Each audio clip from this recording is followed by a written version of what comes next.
Okay, let's try this again. Camera problems because, yeah, I have weird things. All right, let's try this again. I think you guys can kind of see.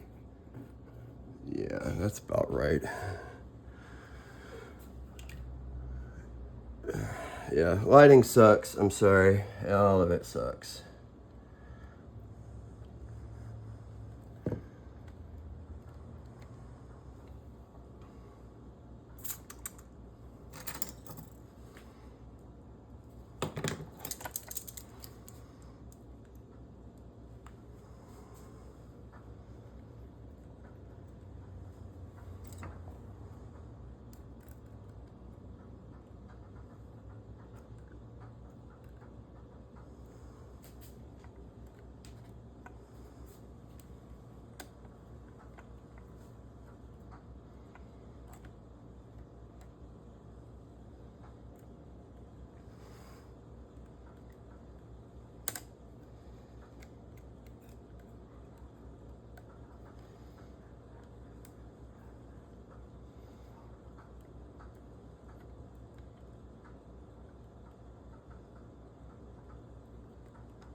Yeah, Chinese parts. I may have to like file this down or something.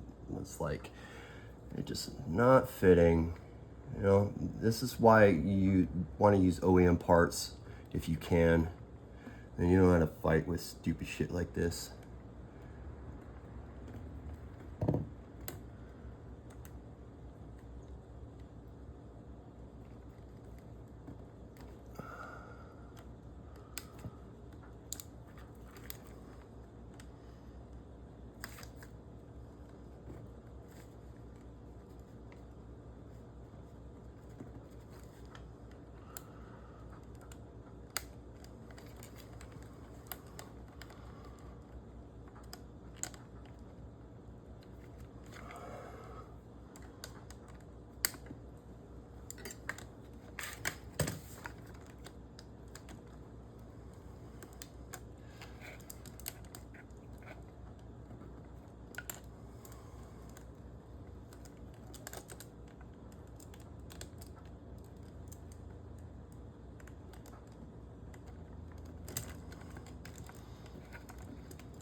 What annoying thing. Well, yeah. I'm gonna keep going, but yeah. Different plan of attack.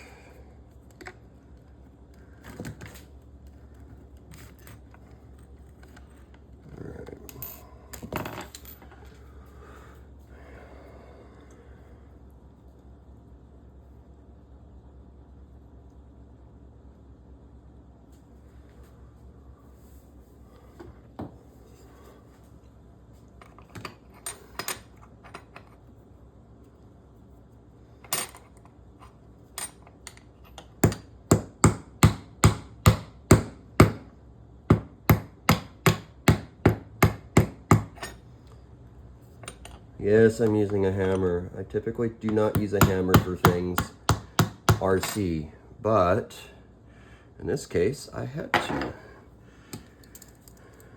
Yeah, a little tappy, a little tap-taparoo, right? Now, I think what it is the pin, this tiny little pin that was installed before was fucking bent. You know, like just enough. I couldn't see it. Sorry, my eyes are not quite what they used to be. I'm getting older. All right, so throw this back on there. Should just snap into place. Yep. Yep, and yeah, I think that's about it. Put that on. But, let's see here. All right. Now my assumption is that when I start running this is going to cause friction to happen in there because there's one less bearing, and the slop's gonna change real fast. Hopefully it'll loosen up just a little, just a hair. I don't know, I'm kind of concerned. It's stupid.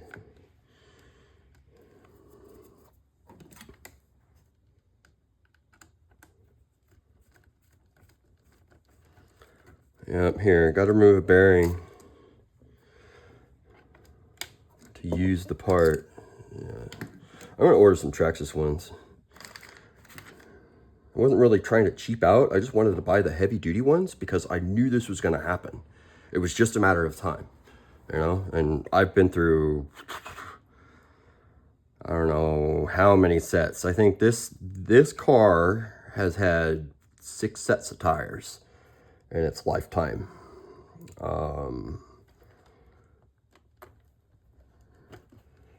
And this being probably the best set yet, but only because, I don't need to put that on yet. I gotta hook up that link. I have everything else real dialed in, but it took that many sets of tires and to learn and to figure out my car, you know. I have a much greater understanding of, you know, all things RC after, you know, having run a car through. Where did that little, did it stick? No, I'm missing one screw. I must have covered it up.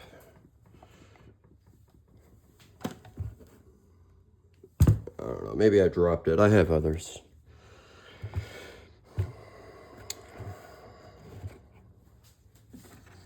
Yeah, where would it be? That's okay. It is a 2, and I don't know how many millimeters, but I think that's about right. This might be, yeah, that's too long. Yeah, just by a little bit. So this is the right threads and the right head, just not the right length. That's also too long.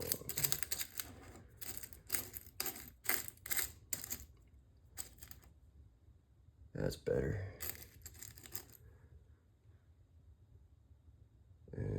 Sure. See, I save all my extra screws from, and I only replace a screw if either the threads are worn out or the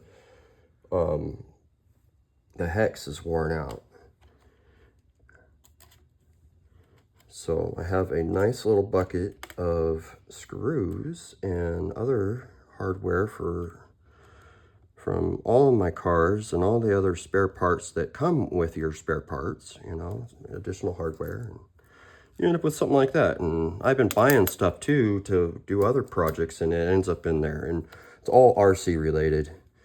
All this stuff you see up here is this is my RC game for me. I got my bash box here, which I've been functioning out of. I think I'm going to start carrying it in my truck with me. Well, whenever I go out, so that I have my tools with me. But typically, I don't ever have to have much of anything. Like sometimes I'll get something like popping out here. Depends on how hard of an impact I have. If it's like really rough and tough, yeah, you're gonna break something. You're gonna blow something out. It's not that difficult. Yeah, I've broken tons and tons and tons of parts. Well, I don't know, maybe not tons. I guess it would have to be scaled down because, you know, this is RC, right? All right. So I will leave that out of the way, and I guess I'll do the other side too. I really don't need to because there's nothing wrong with it, but yeah. It'd be unbalanced if I don't. It's not like that really matters that much because I'm not racing this truck. But as far as just a drivability and performance sense, like I'm probably going to be able to tell because I've driven this thing so much. This is my first real RC car, as I'll call it. You know, I've had other ones, you know, little bangers for dirt cheap when I was a kid. None of them survived. You know, I have a couple bits and pieces of like the very first one that my sister and I shared, but yeah, don't have the car. I'd probably look it up online, maybe find one, but probably not worth it. It was cheesy. It's probably brushed, cheesy transmitter from the 80s, maybe early 90s. I don't know. It was a while ago, a long time ago. Woo. And this is why you don't use a scribe, is because you can stab yourself. It's no bueno. All right. It's not that sharp, but it's sharp enough.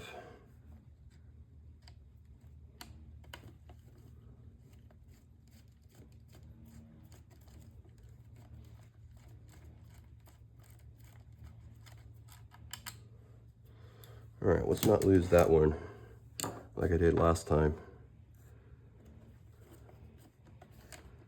All right, we'll just take that off too, like I did last time. So much easier to do it that way.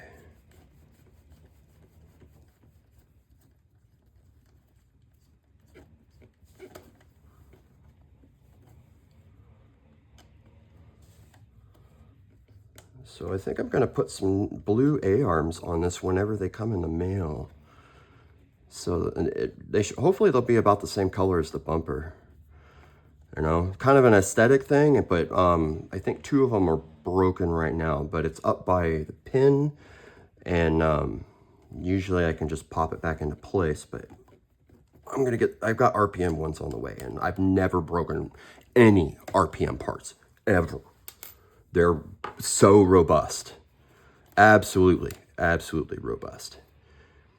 All right, same as before. Oh, this pin don't look like it's messed up in there as bad. It came out a lot easier.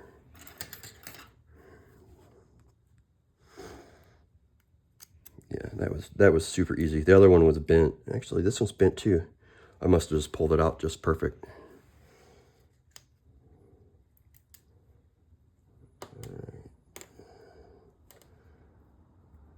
There's the washer. Man, fuzzball. That's so gross. That's what happens when you run it outside though, right? In the grass, on the road, in the dirt.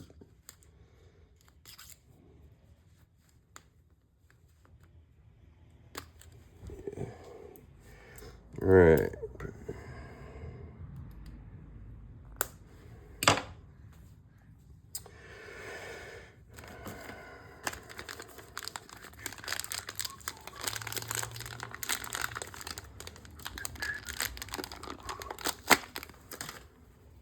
Okay. So weird that like they took the bearing out. Either that or it's supposed to be take a smaller bearing.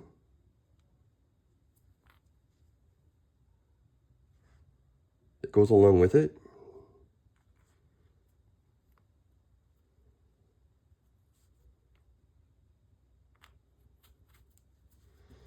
Yeah, got to be a different bearing size. I'm gonna get some other drive shafts.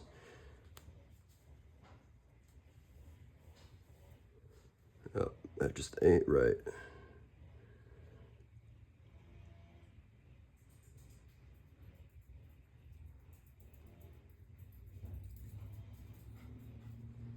Oh, there went my little dog. He's so funny. Did you guys hear him?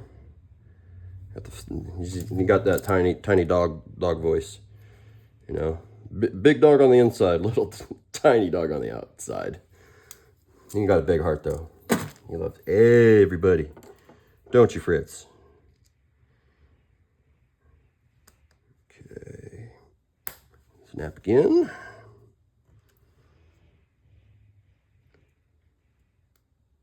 And yeah, that's just about that. That was pretty easy. Get that 1.5 again. And that is the opposite side I want.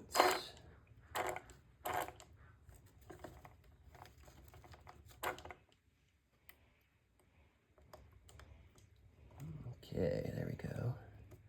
Oh yeah, this side was so much better.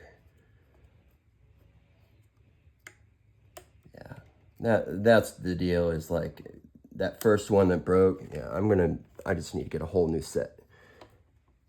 Because all these other ones are probably gonna go, because they look sloppy, or at least this other one that I'm working on right this second is. All right.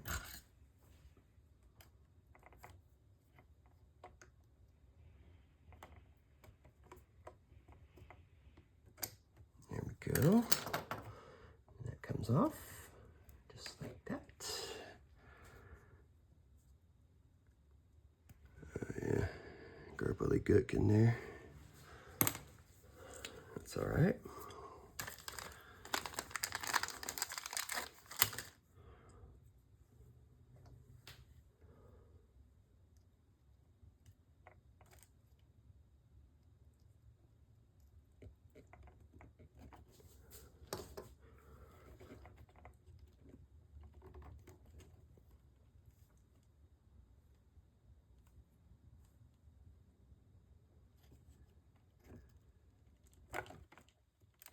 Go.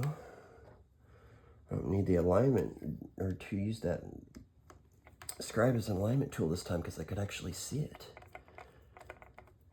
Well, I could see the last one too, but yeah, it was freaking trashed. It was like wallowed out and kind of sideways. Give that just another like half turn. Yeah, that's better.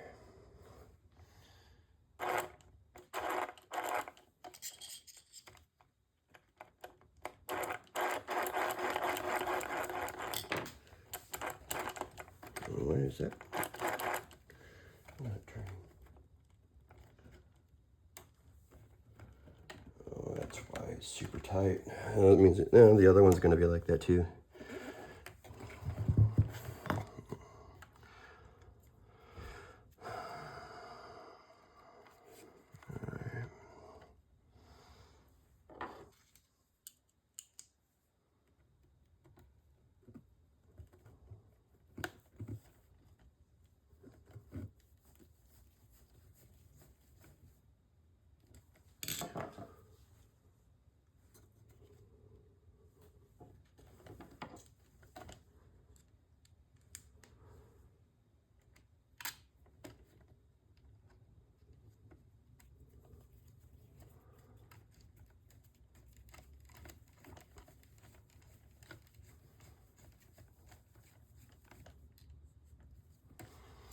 Okay, there's that.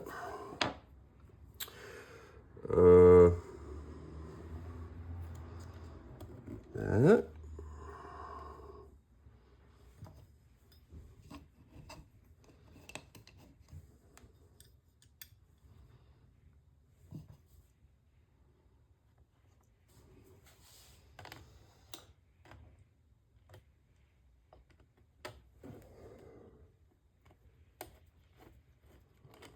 Let's see here.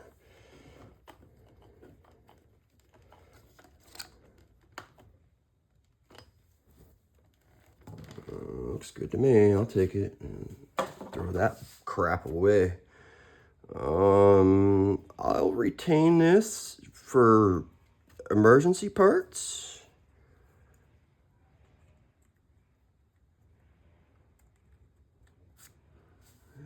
Yeah, that one seems to be okay.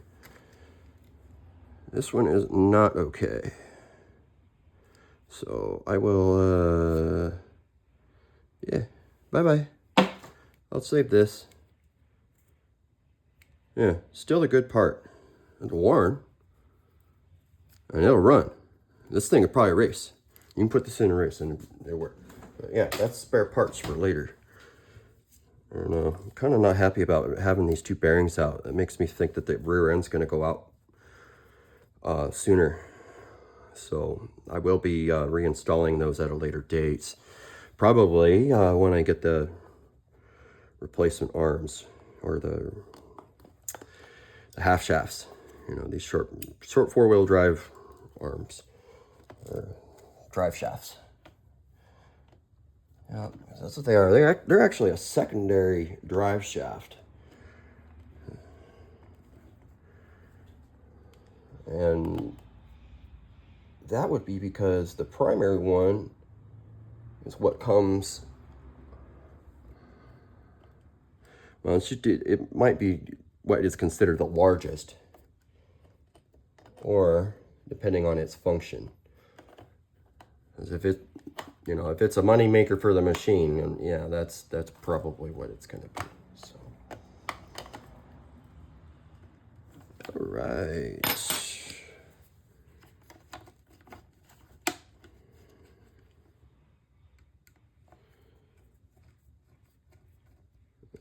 Yeah, that's the wrong one. I need the blue one. 2.5. They all look the same, you know, except for the 1.5. That's really small, and the 3, that's really big. But the 2 and the 2.5, they're like really close. You know, obviously the one's a little bit bigger. You know. Okay, there's that. I'll go back here. That's pretty good, I think. Yeah. Well,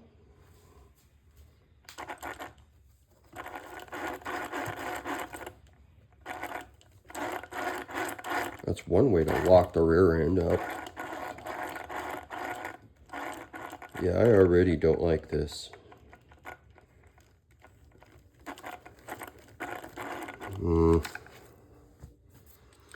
Maybe a test run inside is necessary. I don't know. I'm about to. I might replace this chassis.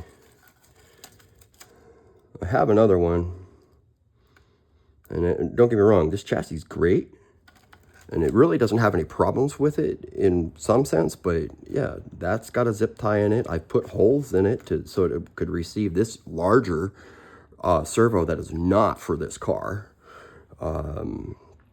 Yeah, this is the heavily modified high center of gravity 4-wheel drive Slash chassis setup. You know, it's got street tires on it, not the off-road type, street type, and more like off-road type that come on a regular, you know, 4x4 Slash.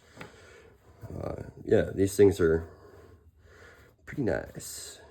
And as you can see, the front ones do not wear the same as the rear. So I don't know if I need to put a little bit more weight on the front so that it'll keep the nose down a little bit, or I don't know. I think I need to change the camber also, because it seems to be wearing on the inside, which means I need to adjust them out, I believe, and then that will correct that. And it looks like it's probably on the left side a little bit more. And so doing stuff like that also can improve your driving performance and driving experience greatly. So one thing you can do is you can use a square. This is a machinist square, and you can tell how far off it is. Like, I'm only off by like a couple of degrees, but it's visible on the tire. Yeah, same thing over here. It's off just a hair. But I tell you what, well, the front's off just a hair too, but it's off in the other direction, and it's less than the rear. But that would make sense considering I've spent time dialing it in. And obviously I need to spend more time because that went horribly out too. Well, that's another video too, tuning it up for, you know, making this thing go straight. Like right now, with the way it stands, there's so much slop in it. You guys can't even see what I'm doing here. So yeah, there's so much slop, right? That affects everything, you know. If you can have everything be tight, your car is gonna be just driving super straight. And yeah, I don't know if you guys can see that, as I can't see my screen real well, but yeah, there's a big difference there. Like I can help it a little bit because I try to have it, you know, everything just set as normal, you know. And yeah, this has got a little bit, yeah, I need to either bring the suspension, change that, or I need to adjust the camber, which is likely what I need to do. It looks like I need to adjust it out so that the wheels be run flat or as parallel to the road as possible, and you'll have maximum grip.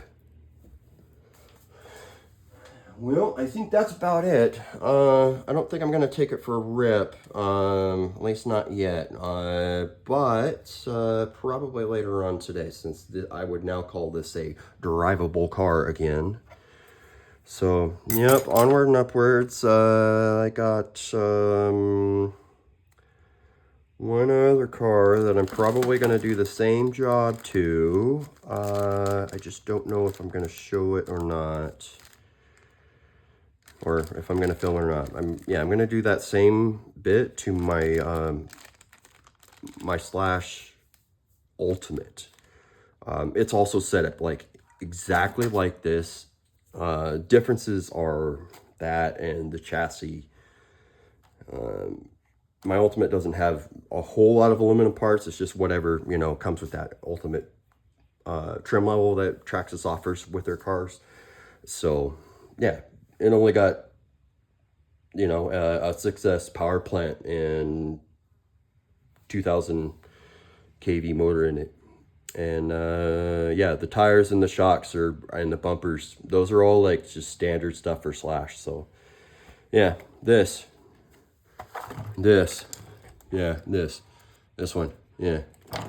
Both of the RPM bumpers and the RPM arms are necessary upgrades for your Slash. Yeah, man, thanks for stopping in. I'm gonna end the video here, and y'all have a good day. Get out there and do something with yourselves.